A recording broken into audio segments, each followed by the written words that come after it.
कहाँ से आपके दिमाग में आया? चूंकि अभी इसे महोत्सव समझिए कि 500 साल बाद रामलला आ रहे हैं, तो कहाँ से उनका विचार आपके दिमाग में आया? मेरे अंदर जो विचार जो था, जिस दिन से इस मंदिर के लिए हमारे कोर्ट का वर्डिक्ट आया था, उस दिन से मेरे मन में एक विचार था कि मुझे प्रभु श्री राम के लिए कुछ भजन लिखना है, कुछ करना है। ये प्रेरणा मेरे उस दिन से मेरे दिमाग में जागृत थी। और इस बीच में प्रयासरत भी था कि मैं इस भजन को, एक दो भजन मैंने लिखे भी थे और भी थे, पर मेरे को एक समय निश्चित था कि जिस दिन रामलला के मंदिर का अनावरण होगा, जिस दिन ये डेट निश्चित हो जाएगी, उस दिन हम प्रभु श्री राम के इस कार्य में अपनी आहुति देने के लिए इस भजन को हम करेंगे। एक 500 साल का लंबा समय बताया जाता है, हालांकि हम सब इसके साक्षी होने वाले हैं, जो हमारे पूर्वज रहे जिन्होंने बलिदान भी दिया।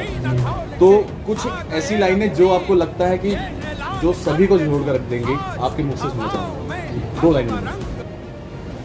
ओ फिर राम राज बन जाए, वह आए जमाना भारत का, हर घर में हो गीता रामायण और संतों की वाणी, लगे गैर के दूध से मीठा हमें देश का पानी। ओ फिर भाग भाग कर आए, फिर भाग भाग कर आए, वह भाग्य पुराना भारत का, फिर राम राज बन जाए, वह आए जमाना भारत का। हालांकि आपका कोई राजनीतिक सरोकार नहीं है, लेकिन कुछ लोग कहीं भी होता है यहाँ का, जिन्हें निमंत्रण सब जगह।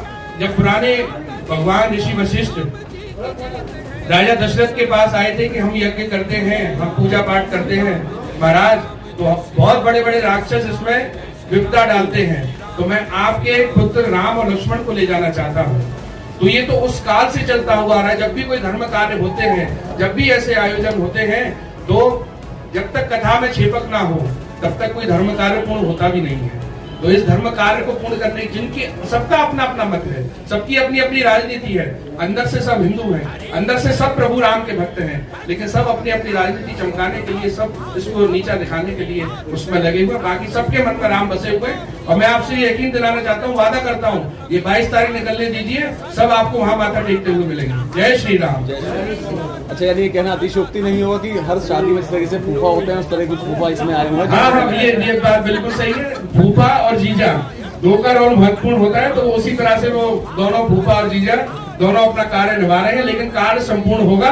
और सब जगत में, पूरे विश्व भर में, आज आप देख लीजिए सनातनियों की, हिंदुस्तान की क्या छवि है पूरे विश्व में, हम और आप सभी देखते हैं। और हमारे माननीय प्रधानमंत्री माननीय मोदी जी और योगी जी, मैं कहता हूँ जिस देश को जिस ऊंचाइयों तक उन्होंने पहुंचाया है, मुझे नहीं लगता देश आज तक भी किसी भी युग में, किसी भी काल में, किसी भी सरकार में इतनी ऊंचाइयों पे हमारा देश था, मुझे नहीं लगता, जिसमें मोदी जी और योगी जी दोनों का जो सहयोग है, हमें आपको किसी को नहीं भूलना चाहिए। बाकी जो विरोधी हैं वो अपना काम कर रहे हैं, वो करते रहेंगे। जय श्री राम।